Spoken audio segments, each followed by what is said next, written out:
3 days after my son's death, my daughter-in-law had already changed the locks. I stood on what used to be my front porch, holding a suitcase and watching my daughter-in-law through the window. She was already redecorating. "Samuel," she called through the chain lock, "this is my house now. You need to find somewhere else to live." I'm 70 years old. I've buried a wife, built a company, survived more heartbreak than most men see in a lifetime. But nothing prepared me for this moment. 48 hours from funeral to homelessness. "Where am I supposed to go, Christina?" She shrugged like I was asking about the weather. "You're a grown man. Figure it out." That's when I knew Thomas had been right to worry about her. Before I go on, let me ask you to hit that subscribe button. This story is about justice, and I have a feeling you're going to want to see how it ends. Also, drop a comment telling me where you're listening from. Trust me on this one. My name is Samuel Thatcher. For 50 years, I built Pinnacle Transport from a single truck into a company worth $50 million. I knew contracts, I knew business, and I thought I knew people. What I didn't know was that my son's wife had been planning his death for months. Thomas died on a Saturday night. Heart attack, the doctor said. 34 years old, the healthiest man I knew until suddenly he wasn't. The paramedics found him collapsed in our kitchen at 3:23 in the morning. I got the call at 3:47. Christina was hysterical on the phone. "Samuel, something terrible has happened. You need to come quickly." I threw on clothes and drove to the house. My house, the one I'd lived in for 30 years. The ambulance was already there. Red lights painting everything the color of emergency. They worked on Thomas for 23 minutes. I know because I counted every second, standing in that hospital hallway while my son fought for his life. He lost. At the funeral, I watched Christina play the grieving widow perfectly. Designer black dress, tears at exactly the right moments, accepting condolences like she'd been practicing. But I noticed something. During the service, while the pastor was talking about Thomas's life, Christina checked her phone twice. Who texts during their husband's funeral? Monday night, she came to my study, the same room where I'd taught Thomas to read, where we'd planned his future with the company. "We need to discuss arrangements," she said. She had papers, bank statements, insurance policies, the deed to the house, everything organized like she'd been preparing for weeks. "Thomas left everything to me," she explained. "The house, the business, all the accounts. I think it's best if you move out." Tuesday morning brought the locksmith. By noon, my belongings were in trash bags on the lawn. But here's what Christina didn't know about my son. Thomas was careful, methodical. He learned that from me. And 3 months before he died, Thomas had added something special to his will. Something that was about to change everything. Let me tell you about Thomas. About the son I raised and the marriage that destroyed him. Thomas was 8 when his mother died. Cancer took her fast. 6 months from diagnosis to funeral. I did my best raising him alone, teaching him the business, hoping he'd find his own path. He was brilliant. MIT engineering degree, natural head for numbers, could solve problems I couldn't even see coming. But he was gentle.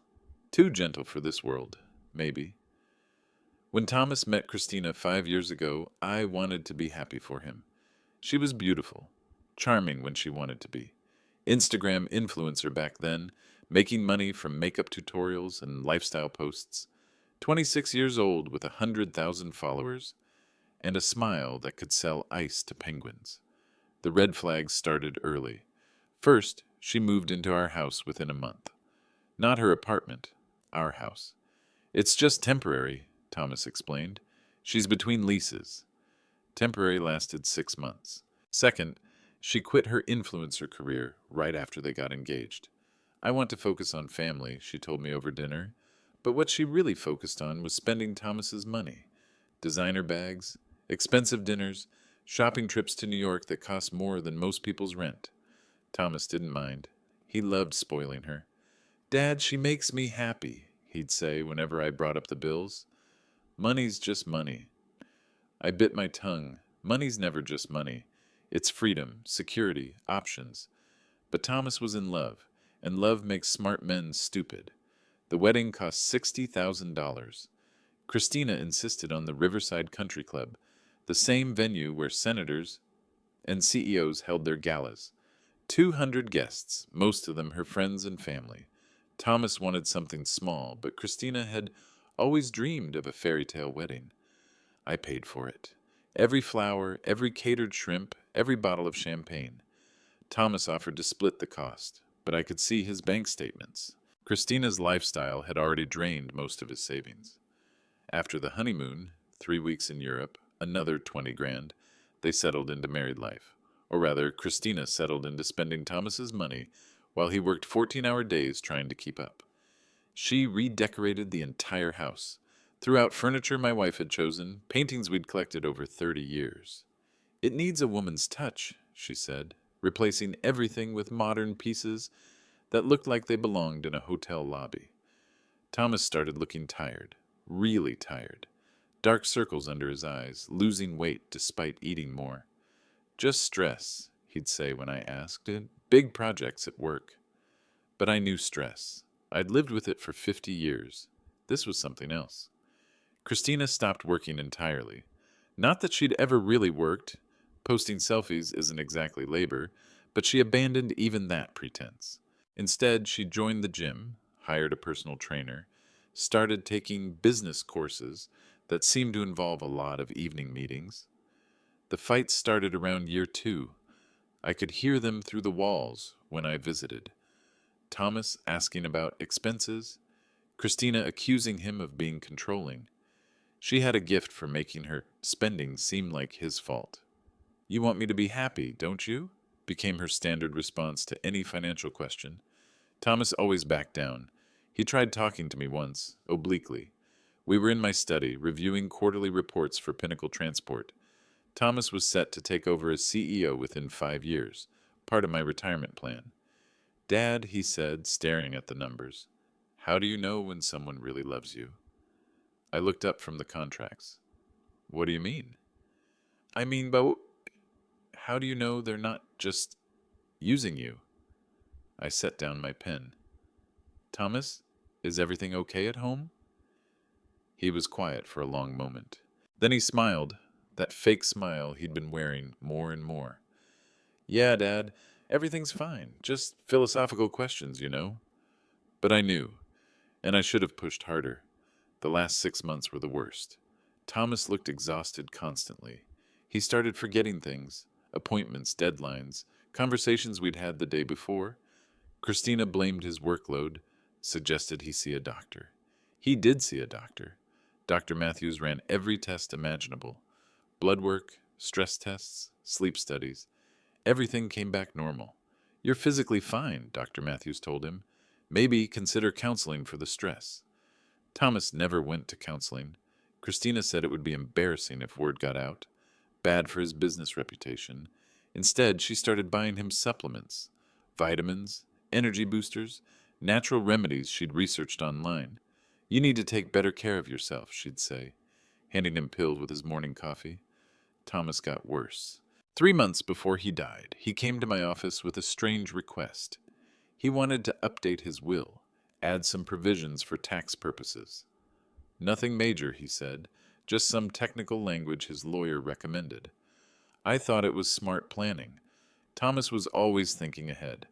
Now I know he was thinking further ahead than I ever imagined. Because the night Thomas died, Christina was ready. She had copies of the will, contact information for his accounts, and a plan that started with a 911 call at 3:23 a.m. But Thomas was my son. I taught him everything about business. And the first rule of business is simple. Always read the fine print. The call came at 3:47 a.m. I know the exact time because I was awake, reading in my study like I always did when I couldn't sleep. Thomas had been on my mind all week. He'd seemed different lately. Distracted, worried about something he wouldn't discuss. "Samuel?" Christina's voice was shaking. "You need to come quickly. Something's happened to Thomas." I threw on clothes and drove the 8 miles to what used to be my house in 12 minutes. The ambulance was already there, red lights painting the neighbors' faces as they clustered on their porches in bathrobes. Thomas was on a gurney, oxygen mask over his face, paramedics working frantically. I reached for his hand, but they were already loading him into the ambulance. Heart attack, one of the EMTs told me. Massive cardiac event. We're taking him to Mercy Hospital. I followed in my car, Christina riding with Thomas. At the hospital, we sat in those plastic waiting room chairs while doctors tried to save my son's life. They couldn't. Dr. Peterson came out at 5:23 a.m. with the news every parent dreads. I'm sorry, we did everything we could. The damage was too extensive. Thomas was 34 years old, no family history of heart problems, no warning signs except those tired spells and the weight loss, just gone. Christina collapsed into my arms, sobbing. I held her because grief makes strangers of everyone, and in that moment, we were just two people who'd lost the same person. I should have paid attention to how quickly she recovered. By Tuesday morning, Christina was making phone calls. Insurance companies, banks, lawyers. She moved through the house like she owned it, which I guess she did now. Thomas had put everything in both their names after the wedding. Samuel, she said over coffee, I know this is difficult, but we need to discuss the arrangements. She had papers spread across the kitchen table. Bank statements, insurance policies, investment accounts. Everything Thomas owned, itemized and organized. I've been thinking, she continued, and I think it's best if you find somewhere else to live. This house holds too many memories. I need space to grieve properly. I stared at her. We'd buried Thomas yesterday, and she was already planning my eviction. This is my home, Christina. I've lived here for 30 years. Actually, she said, sliding a document across the table, Thomas put the house in my name last year, for estate planning purposes. It's all legal. I looked at the deed transfer. Thomas's signature at the bottom, notarized and filed with the county, dated 6 months ago. What about Pinnacle Transport? I asked. Thomas was supposed to inherit the company. Christina smiled for the first time since Saturday night.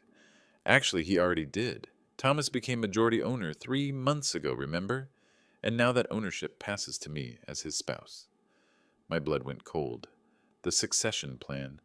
I'd transferred controlling interest to Thomas as part of my retirement preparation, 51% of the company I'd built from nothing.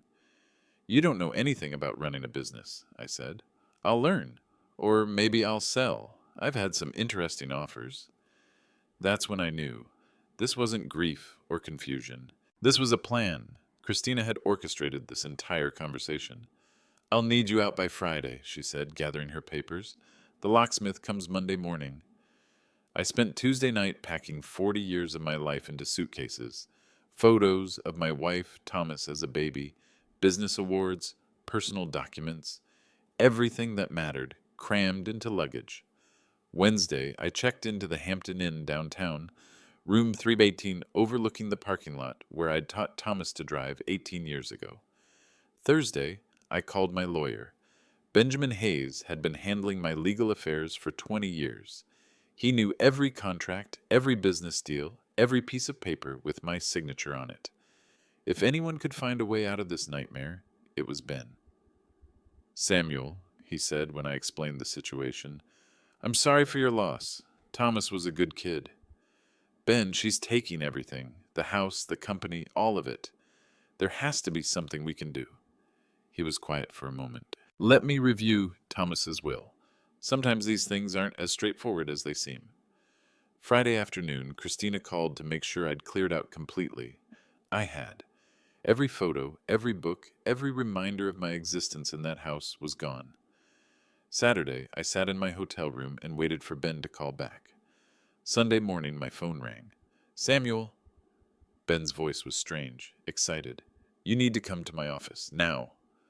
What is it? Thomas was smarter than we thought. Much smarter. And that's when I learned the first rule my son had inherited from me. Always have a backup plan. Benjamin Hayes looked like he'd been up all night. His usually perfect suit was wrinkled, his silver hair disheveled, and there were coffee stains on documents spread across his mahogany desk. Samuel, sit down, he said without his usual pleasantries. We need to talk about Thomas's will. I took the leather chair across from his desk, the same chair where I'd signed countless contracts over the years, but this felt different. This felt like hope. I've been going through everything, Ben continued, and there's something Christina doesn't know about. Something Thomas added to his will 3 months before he died. He handed me a document. Thomas's will, but not the copy Christina had shown me. This one was longer, with additional pages stapled to the back. Page 7, Ben said. The character clause. I flipped to the page and read, In the event of my death, if my spouse, Christina Thatcher, fails to provide adequate care and housing for my father, Samuel Thatcher, for a period of 24 consecutive months following my death, all assets designated to said spouse shall be transferred to the Thomas Thatcher Memorial Foundation, established for the care of elderly family members in need. I read it twice, then 3 times. This can't be right, I said. Christina threw me out Tuesday morning. Ben smiled for the first time since I'd arrived. Exactly. She violated the terms within 4 days of Thomas's death. According to this clause, she forfeits everything. But how is this possible? She had a copy of the will. She had a copy of the original will, Ben explained. Thomas came to me privately 3 months ago, said he wanted to add a character provision to ensure his father was taken care of. He was very specific about the language. I stared at the document, seeing my son's careful handwriting in the margins where he'd made notes. Thomas had always been meticulous about details. There's more, Ben said. He pulled out another folder. Thomas established the Memorial Foundation 6 months ago, funded it with $100,000 from his personal account. He named you as the sole trustee. A foundation? Thomas never mentioned any foundation, because he didn't want you to worry. But look at this. Ben showed me the foundation documents. The stated purpose is providing housing, medical care, and financial support for elderly family members experiencing neglect or abandonment. The words hit me like physical blows. Thomas knew. Somehow my son knew what Christina would do. But Ben, can we prove this? Will it hold up in court? Samuel, Thomas was brilliant. Look at the documentation. He spread out more papers. Bank records showing Christina's spending patterns. Credit card statements for her personal trainer sessions, which, by the way, were charged to luxury hotels downtown. Email records between Christina and someone named Brad Richardson discussing your son's tiredness and his early inheritance. Brad Richardson. I'd heard that name. Christina's personal trainer. Thomas was building a case, Ben continued. He hired a private investigator 6 months ago, started documenting everything, the spending, the suspicious meetings, even Christina's internet searches for information about heart conditions and natural supplements. Supplements, I repeated. Christina was giving Thomas supplements for his energy. Ben nodded grimly. The investigator found receipts. Christina purchased several compounds online. Most were harmless vitamins, but some... He paused. Some can be dangerous in large doses, especially for someone with Thomas's metabolism. The room felt cold suddenly. My son hadn't just known about Christina's greed. He'd known about something much worse. Are you saying she... I couldn't finish the sentence. I'm saying Thomas suspected something was wrong with his health, and he suspected why. But instead of confronting Christina directly, he did what you taught him to do in business. He gathered evidence and prepared for multiple scenarios. Ben pulled out one more document. A letter in Thomas's handwriting, sealed in an envelope marked, For Samuel Thatcher, to be opened only after character clause violation. He left this with me, Ben said. Instructions to give it to you if Christina failed the character test. My hands shook as I opened the envelope. Dad, if you're reading this, it means I was right about Christina, and I'm probably gone. I'm sorry I couldn't tell you my suspicions while I was alive. I knew you'd try to fix everything, and I was afraid that would make things worse. For the past 6 months, I've been feeling strange. Tired all the time, forgetting things, heart palpitations. The doctors can't find anything wrong, but I know something is wrong. Christina's been very helpful with supplements and energy drinks, always encouraging me to take more. I love her, Dad, or I loved who I thought she was. But love doesn't make someone less dangerous. The character clause was my insurance policy. If she really loves me and respects our family, she'll take care of you. If she doesn't, well, then everything goes to help other families like ours. I'm sorry I won't be there to take over the business. but I trust you to make sure the right thing happens. Take care of yourself, Dad. You taught me that family protects family, even from beyond the grave. Love, Thomas. I finished reading and looked up at Ben. His eyes were wet behind his reading glasses. There's one more thing, he said quietly. Thomas instructed me to wait exactly 1 week after his death before revealing any of this. He wanted to see what Christina would do when she thought she'd won. And now? Now we file papers with probate court first thing tomorrow morning. We freeze all assets pending investigation of the character clause violation. And Samuel? Yeah? Your son just handed you the keys to the kingdom. But as I sat there holding Thomas's letter, I realized something else. My son hadn't just protected me from Christina. He'd protected himself from her too. Monday morning, 9:15 a.m., Benjamin Hayes and I walked into the Monroe County Probate Court like generals preparing for war.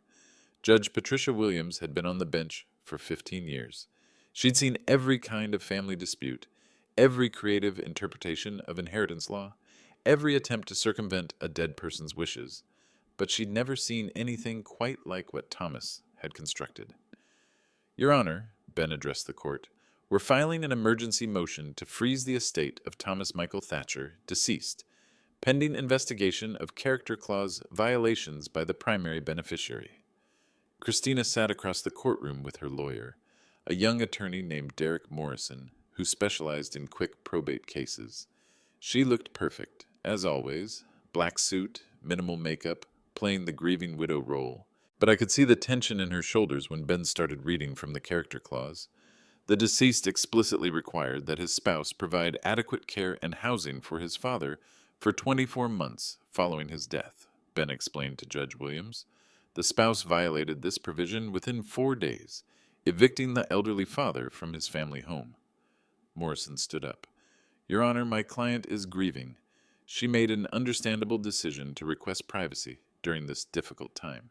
Surely the court won't penalize a widow for needing space to mourn.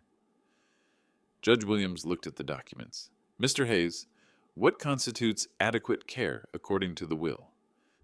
Your Honor, the clause specifies housing, basic necessities, and respectful treatment. Mrs. Thatcher not only evicted Mr. Samuel Thatcher, but changed the locks and placed his belongings on the lawn in garbage bags. I watched Christina's face tighten. She whispered something to Morrison. Furthermore, Ben continued, we have documentation showing premeditation. Mrs. Thatcher had contacted a locksmith, researched eviction procedures, and consulted with real estate agents about selling the family home, all before her husband's funeral. That got Judge Williams' attention. Before the funeral? Yes, Your Honor. We have phone records, email correspondence, and witness statements. This wasn't grief-driven decision-making. This was execution of a predetermined plan. Morrison stood again. Speculation, Your Honor. My client was trying to manage practical affairs during an emotional time. Then explain this, Ben said, producing another document. A purchase agreement for the family home dated 2 days after Thomas Thatcher's death. Your client had already agreed to sell the property to Riverside Developments for $2.8 million. The courtroom went silent. Christina's perfect composure cracked for just a moment. Judge Williams leaned forward. Mrs. Thatcher, is this accurate? You agreed to sell your deceased husband's family home 2 days after his death? Christina stood up, ignoring Morrison's attempt to stop her. Your Honor, I was overwhelmed. People were calling with offers, and I thought it was what Thomas would want. What Thomas wanted, Judge Williams said slowly, was for his father to be cared for. That's explicitly stated in his will. Mr. Hayes, what are you requesting? Complete asset freeze, Your Honor. All bank accounts, investment portfolios, real estate, and business interests. We also request an investigation into the circumstances of Thomas Thatcher's death and his wife's actions in the months preceding it. Morrison jumped up. Your Honor, that's completely inappropriate. There's no evidence of wrongdoing. My client is being persecuted for making difficult decisions during the worst time of her life. But Judge Williams was reading through Thomas's will again, paying special attention to the character clause and the documentation Ben had provided. Mr. Hayes, she said finally, this is unusual, but the language in the will is clear and the violation appears to be documented. I'm granting a temporary asset freeze pending full investigation." The gavel came down like thunder. Christina's face went white. "What does that mean?" she asked Morrison.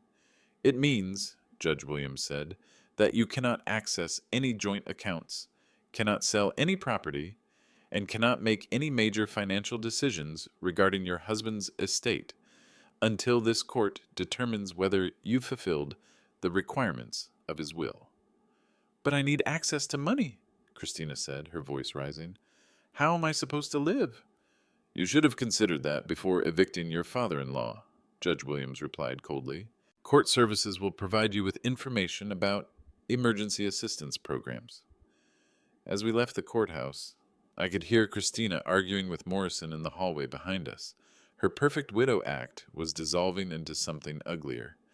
"Phase 1 complete," Ben said as we reached his car. "But Samuel, this is just the beginning. She's going to fight back, and she's going to fight dirty." He was right. That afternoon, my phone started ringing. First call. "Mr. Thatcher, this is Janet Rice from Channel 7 News. We understand there's a dispute over your son's estate. Would you care to comment?" Second call. "Samuel Thatcher, this is Rick Martinez, Monroe County Social Services. We've received a report that you may be exploiting an elderly abuse situation for financial gain." Third call. "Mr. Thatcher, this is Detective Karen Foster with Monroe County Police. We'd like to ask you some questions about your relationship with your daughter-in-law." Christina had made her countermove. If she couldn't access Thomas's money, she'd destroy my reputation and try to make me look like the villain. But she'd forgotten something important about the Thatcher family. We don't just play defense.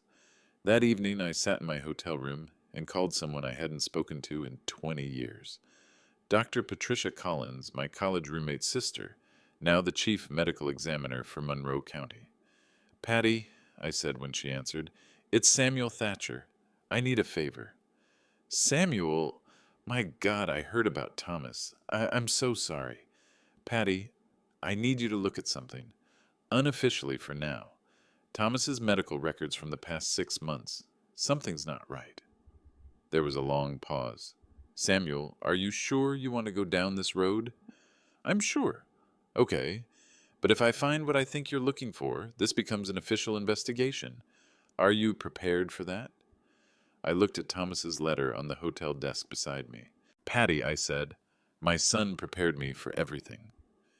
Tuesday morning brought news that changed everything. Dr. Collins called at 7:23 a.m.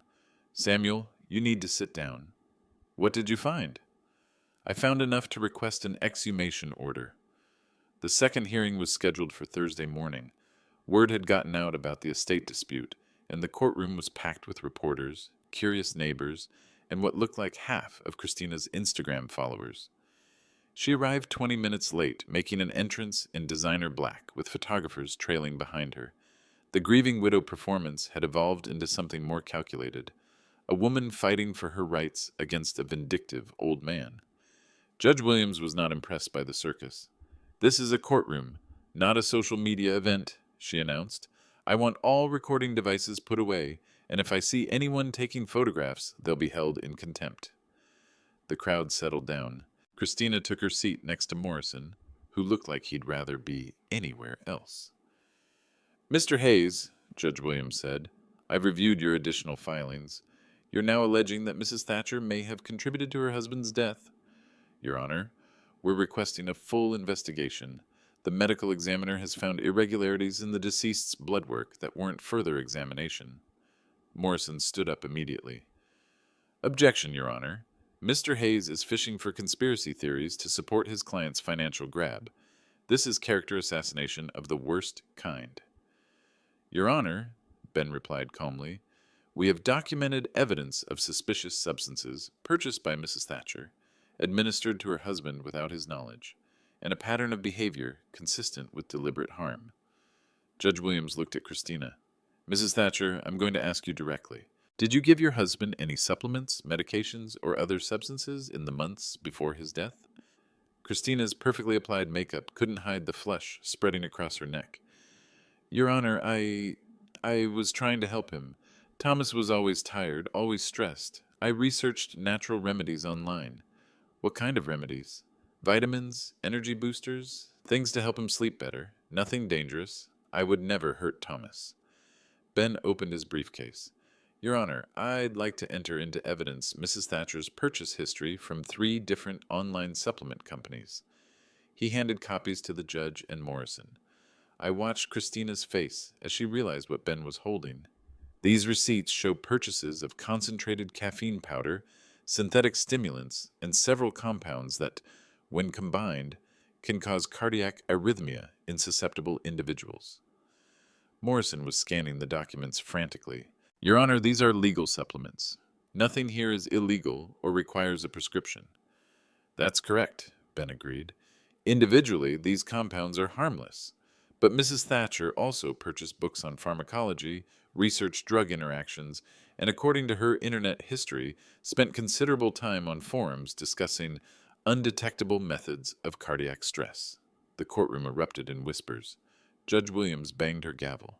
Furthermore, Ben continued, we have witness statements from neighbors who observed Mrs. Thatcher meeting regularly with an individual named Brad Richardson at various hotels during the 6 months before her husband's death. Christina shot to her feet. That's completely inappropriate. Brad was my personal trainer. We met at different locations for convenience. Convenience? Ben raised an eyebrow. Hotels charge premium rates for fitness training, much more expensive than gym facilities or home visits. Morrison tried to object, but Judge Williams silenced him with a look. Mrs. Thatcher, the judge said, you're claiming your hotel meetings with this Brad Richardson were strictly professional?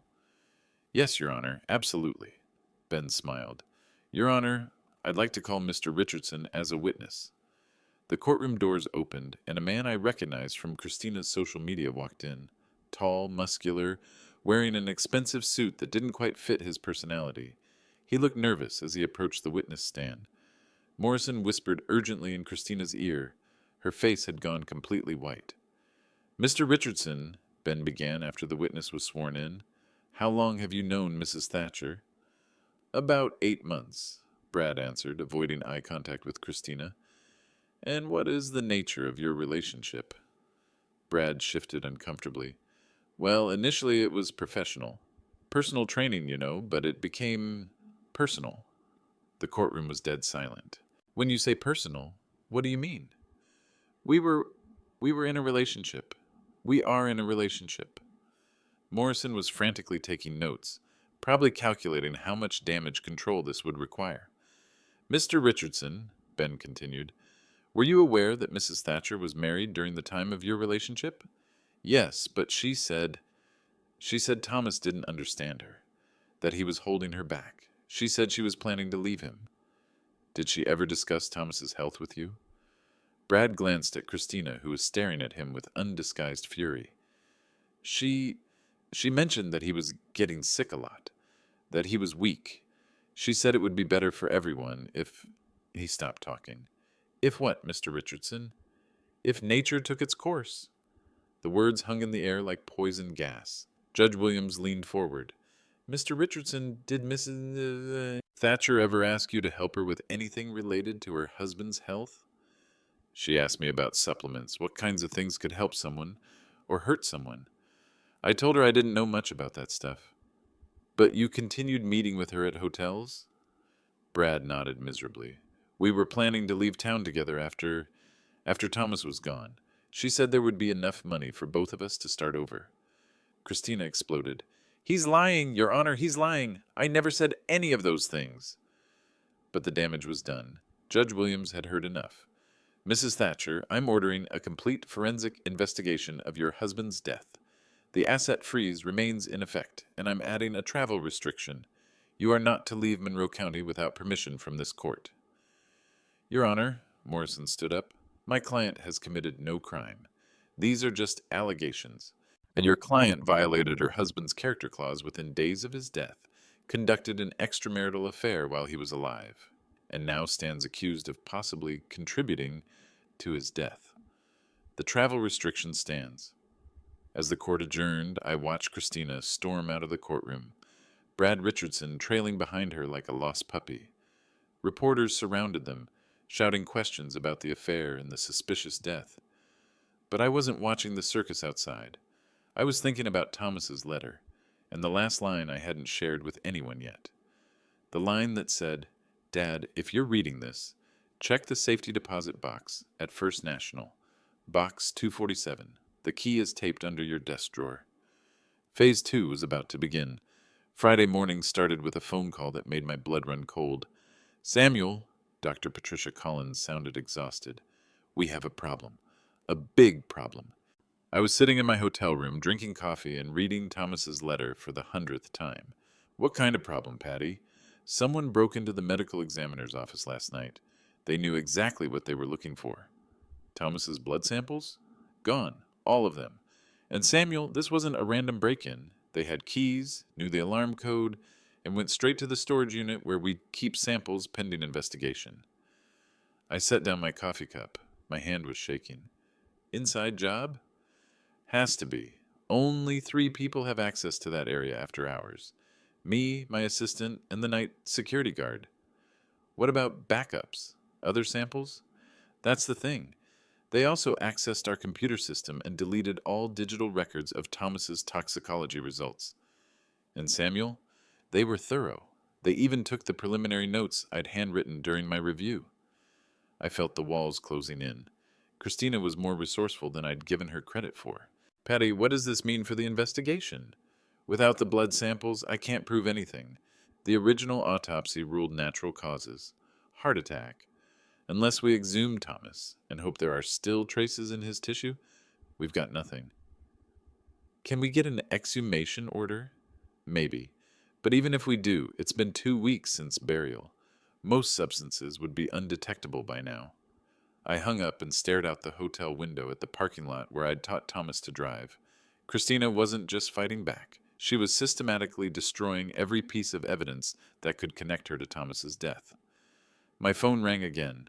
Detective Harrison Wright, the investigator assigned to look into the suspicious death allegations. "Mr. Thatcher, we need to talk. Can you come to the station?" 20 minutes later, I was sitting in an interview room that smelled like disinfectant and desperation. Detective Wright was a compact man in his 50s with tired eyes and calloused hands. "Mr. Thatcher, I'm going to be straight with you. This case is falling apart." "What do you mean?" "The medical evidence is gone. The witness we were planning to interview, a pharmacist who sold your daughter-in-law some of those supplements, he's had a change of heart. Says he doesn't remember her specifically and won't testify." "She got to him?" "Probably. And there's more. Brad Richardson, the personal trainer who testified about their affair, he's recanting his statement. Says he was confused, under pressure, made mistakes." I felt like I was drowning. "She's buying them off. Or threatening them. Richardson looked scared when he came in yesterday. Real scared. Said he'd been getting phone calls, people following him. He's leaving town." Detective Wright leaned forward. "Mr. Thatcher, I believe your suspicions about your daughter-in-law. But believing and proving are 2 different things. Right now, I've got a grief-stricken widow who made some poor financial decisions and had an affair. That's not criminal." "What about the character clause violation? The asset freeze? That's civil court. Judge Williams can rule on inheritance disputes, but she can't prosecute crimes without evidence." I left the police station feeling like I'd aged 10 years in 10 minutes. Everything was unraveling. Thomas's careful planning, the character clause, even the foundation he'd established.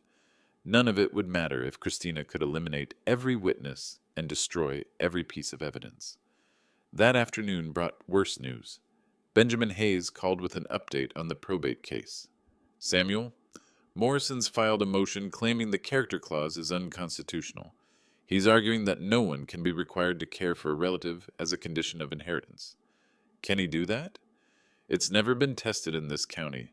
There's precedent supporting conditional inheritances, but Morrison's found a few cases where similar clauses were overturned. If he wins, Christina gets everything regardless of how she treated you." "When's the hearing?" "Monday morning. But Samuel, there's something else. Morrison's claiming that you coerced Thomas into adding the character clause, that you manipulated your sick son into changing his will." "That's ridiculous. I never even knew about the clause until Thomas was already dead. I know that. You know that. But Christina's prepared to testify that Thomas complained about feeling pressured by you in the months before his death. She's painting you as a controlling father who couldn't accept his son's marriage. I hung up and sat in the silence of room 318. Outside, Monroe County was going about its normal Friday afternoon business. People heading home from work, planning weekend activities, living lives uncomplicated by betrayal and murder. But I couldn't shake the feeling that I was missing something.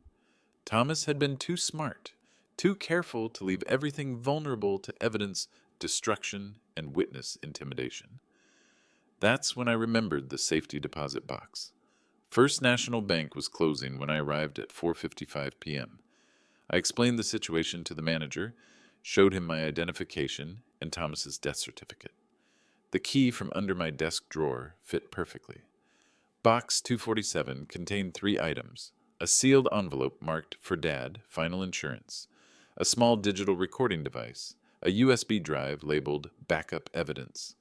I opened the envelope with shaking hands. Dad, if you're reading this, it means Christina destroyed the obvious evidence and you're feeling defeated. Don't be. This is exactly what I expected. The recording device contains conversations between Christina and Brad Richardson from the past 3 months. I installed audio equipment in our bedroom after I became suspicious. The combination to the audio recorder is your birthday and Mom's birthday.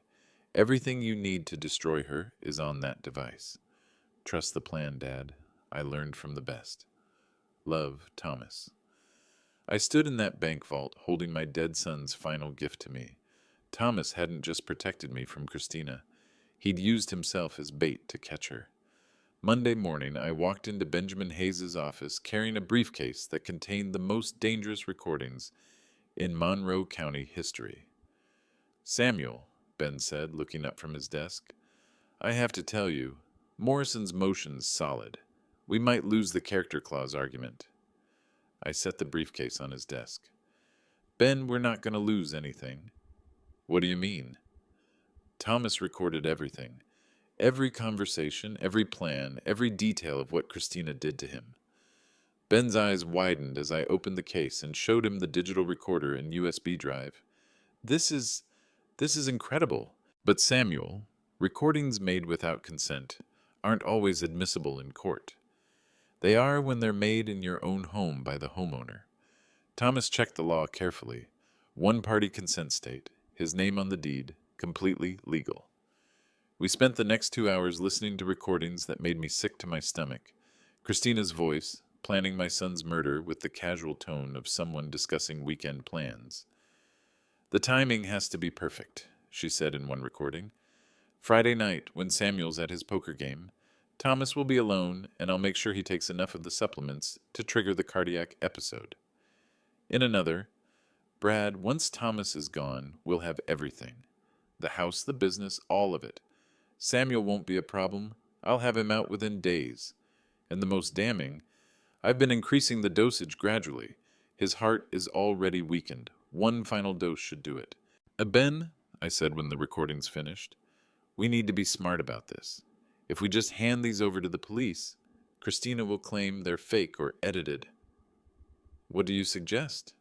We need her to confess on record, with witnesses. We need to make her think she's won, then get her to reveal everything herself. Ben leaned back in his chair. That's risky, Samuel.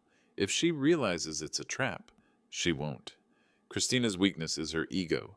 She needs to gloat, to explain how clever she's been. We just need to give her the right audience. Tuesday afternoon, I made a phone call that would either save everything or destroy me completely.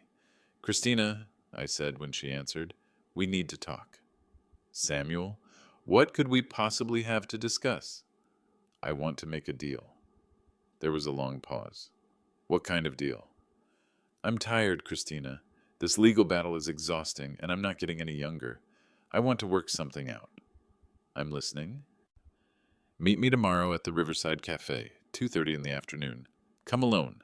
I'll drop the challenge to the character clause, and you give me enough money to find a small apartment somewhere. We both get what we want. How do I know this isn't a trick? Because I'm a beaten old man who just wants to live out his remaining years in peace. Check with your lawyer. I've already had Ben draft papers withdrawing our objections. That last part was a lie, but Christina didn't know that. Fine, she said finally. Tomorrow at 2:30. But Samuel, if you're playing games with me, no games, Christina. Just an old man who knows when he's lost. Wednesday morning, Detective Wright and I went over the plan one final time. The wire will pick up everything, he explained, showing me the tiny recording device. But Samuel, you need to get her talking about Thomas's death specifically. Without a direct confession, we can't make charges stick. She'll confess. Christina can't resist explaining how smart she's been. And you're sure she won't suspect anything? I thought about my son's letter, his careful planning, his willingness to sacrifice himself to reveal the truth. Detective Thomas spent his whole life learning from me, and the one thing I taught him above all else was this. Sometimes you have to let your enemy think they've won in order to defeat them completely. At 2:15 p.m., I walked into Riverside Cafe wearing a wire and carrying the weight of my son's trust. Christina was already there, sitting at a corner booth, looking like she owned the world. She had no idea she was about to confess to murder in front of the Monroe County Police Department. "Hello, Samuel," she said as I sat down, ready to surrender. I smiled at her across the table. "Christina," I said, "I'm ready for you to tell me exactly how you killed my son." Christina's perfect smile faltered for just a moment when I sat down across from her at Riverside Cafe. "You look tired, Samuel," she said, regaining her composure. "This whole legal battle must be exhausting at your age." "It is," I replied, keeping my voice defeated. "That's why I'm ready to make a deal." The cafe was busy with the afternoon crowd, perfect cover for the police surveillance team positioned throughout the restaurant. Detective Wright was at the counter ordering coffee. Two other officers were reading newspapers at separate tables. Christina couldn't see any of them. "So," she said, stirring her latte with a gold spoon, "what exactly are you offering?" "Complete surrender. I'll drop the character clause challenge, the inheritance dispute, all of it. You keep everything, the house, the business, Thomas's accounts. And in return, $50,000, enough for me to find a small apartment and live quietly until I die." Christina laughed, a sound like breaking glass. 50,000? Samuel, you built a $50 million company. Why would you settle for so little? Because I'm 70 years old, and I'm tired of fighting a war I can't win. She leaned forward, eyes bright with triumph. You really think you can't win? I know I can't win. You've been too smart, too careful. You destroyed the medical evidence, bought off the witnesses, eliminated every trail that could lead back to you. That wasn't easy, she said, preening slightly. Do you have any idea how much it cost to make Brad change his testimony? Or how difficult it was to find someone willing to break into the medical examiner's office? My heart pounded, but I kept my expression neutral. You really thought of everything. I had to. Thomas was getting suspicious in those final months. Did you know he was asking questions about the supplements? He even mentioned getting blood work done to check for foreign substances. He was always too curious for his own good. Exactly. But I managed the situation. I convinced him the blood tests weren't necessary, that his fatigue was just stress from work. Poor Thomas, always so trusting. She took another sip of her latte, completely relaxed now. This was what she'd been waiting for, the chance to explain how brilliant she'd been. You know, Samuel, I actually feel sorry for you. You spent 50 years building that company, raising Thomas, creating this perfect little family legacy, and I took it all away in less than 6 months. How did you do it? I asked, letting admiration creep into my voice. I mean, Thomas was healthy, strong. How does someone like him just die? Christina's eyes gleamed. Research, Samuel. Months of research. Did you know that certain combinations of stimulants and depressants can cause cardiac arrhythmia that's almost impossible to detect? Especially if the victim already has elevated stress levels? I had no idea. The key was gradual introduction.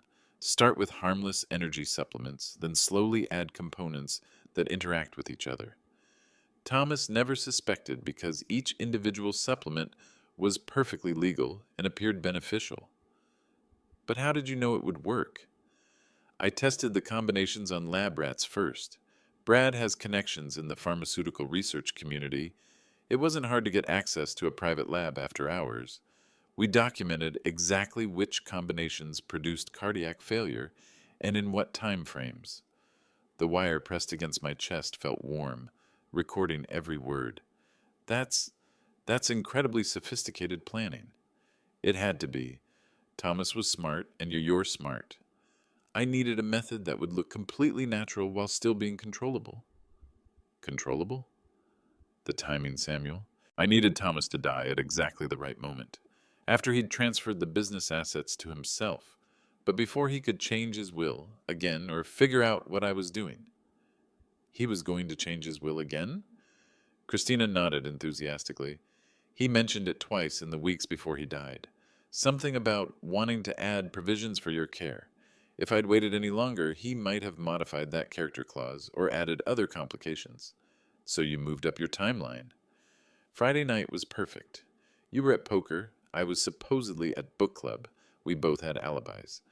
I gave Thomas his usual evening supplements, but this time I included a concentrated dose of the cardiac stimulant mixture. Within 2 hours, his heart went into full failure. And you called 911 right away? Not right away. I waited exactly 12 minutes to ensure the damage was irreversible, then made the call and started the grieving widow performance. She sat back in her chair, looking extraordinarily pleased with herself. Samuel, I have to admit, there were moments I thought you might actually figure it out. When you found that character clause, when you hired Benjamin Hayes, when you got the police involved, I was genuinely concerned. But you stayed ahead of everything, because I planned for contingencies. The moment I realized the medical evidence could be a problem, I arranged for its destruction. When Brad became a liability, I convinced him to recant his testimony. When that pharmacist started asking questions, I made sure he understood the value of discretion. You've been incredibly thorough. I learned from watching you and Thomas all these years. Business is about planning, leverage, and elimination of threats. You taught Thomas those principles, and Thomas inadvertently taught them to me. I leaned forward slightly. Christina, there's just one thing I don't understand. What's that? How does it feel knowing you murdered the man who loved you? Her smile widened. Honestly, Samuel, it feels like winning. That's when Detective Wright stepped up to our table. Christina Thatcher, you're under arrest for the murder of Thomas Michael Thatcher. Christina's face went through a series of expressions in the space of 3 seconds.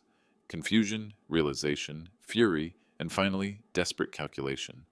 You're wearing a wire, she said, not as a question, but as a statement of fact. Detective Wright was already reading her Miranda rights, while 2 other officers flanked our table. The afternoon cafe crowd had gone silent, watching the arrest unfold. Christina Thatcher, you have the right to remain silent. Anything you say can and will be used against you in a court of law. This is entrapment, Christina said, looking directly at me. You tricked me into saying those things.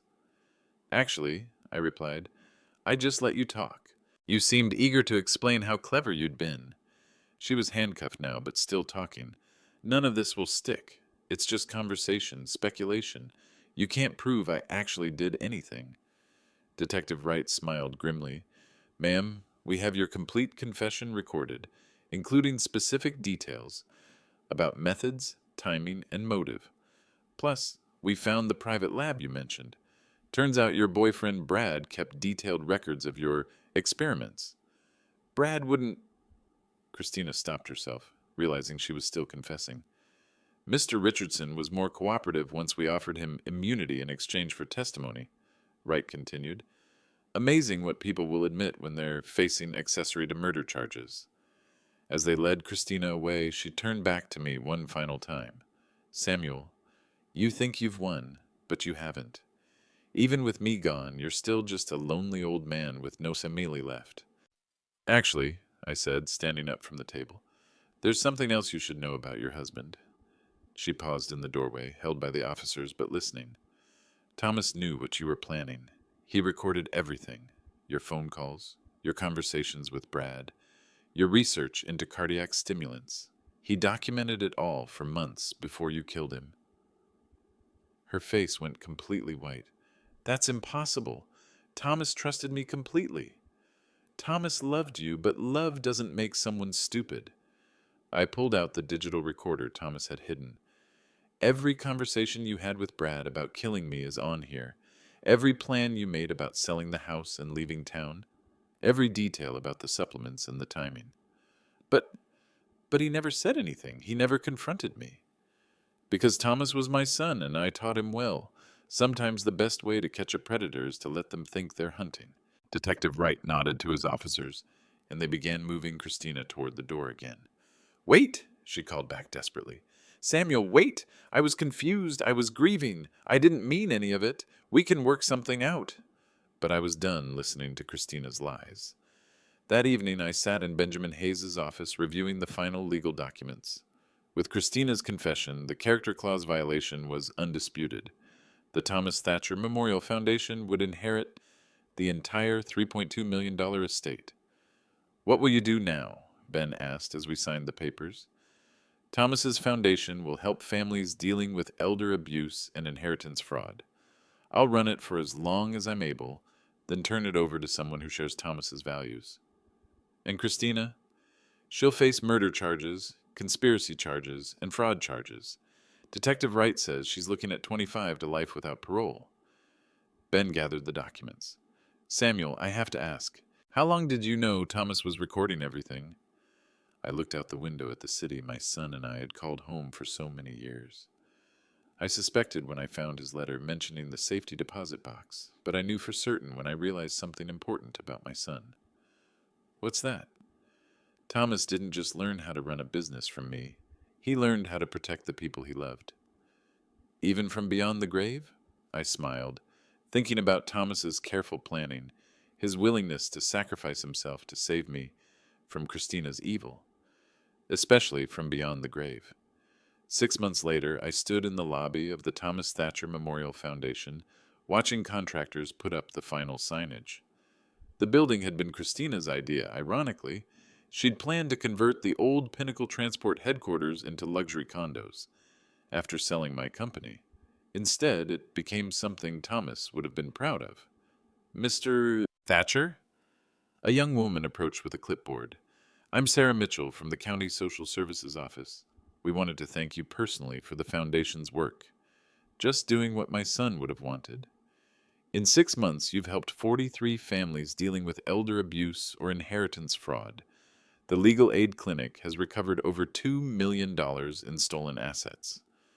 Thomas always said money should protect families, not destroy them." Through the lobby windows, I could see reporters gathering outside. Christina's trial had started last week, and the media coverage was extensive. "Black Widow Killer," the headlines read. "Instagram influencer murders husband for inheritance." I didn't read the articles. I'd heard enough of Christina's story.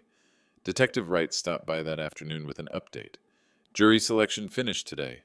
Morrison's trying to plea bargain down to manslaughter, but the DA's holding firm. First-degree murder, conspiracy, elder abuse, the whole package. How long?" "Life without parole, most likely. The recorded confession sealed it. Amazing work by your son, documenting everything the way he did." That evening, I sat in my new apartment, a small place near the Foundation office, and opened Thomas's final letter. I'd read it hundreds of times, but there was one paragraph I returned to whenever I felt lost. "Dad, I know you'll blame yourself for not seeing what Christina was doing sooner. Don't. Evil people are good at hiding their nature, and love makes us want to believe the best in others. But remember this, family protects family, even when it costs everything." I folded the letter and placed it back in my desk drawer, next to a photo of Thomas at his college graduation. He was smiling, full of hope and plans for the future he'd never get to live. But his legacy was everywhere now, in the foundation that bore his name, in the families we'd helped, in the justice system that had finally held Christina accountable. My phone buzzed with a text message. Sarah Mitchell from Social Services. "Mr. Thatcher, we have 3 new cases that need foundation assistance. Families dealing with financial elder abuse. Can you meet tomorrow morning?" I typed back, "I'll be there." Thomas had taught me that protecting family was a responsibility that didn't end with death. and I intended to honor that lesson for whatever time I had left. If this story touched your heart, share it with someone who needs to hear about the power of quiet justice. And leave a comment telling me where you're listening from. You never know who might need the Thomas Thatcher Foundation's help in your area. Sometimes the greatest love is shown not in what we say, but in how we protect the people who matter most, even from beyond the grave.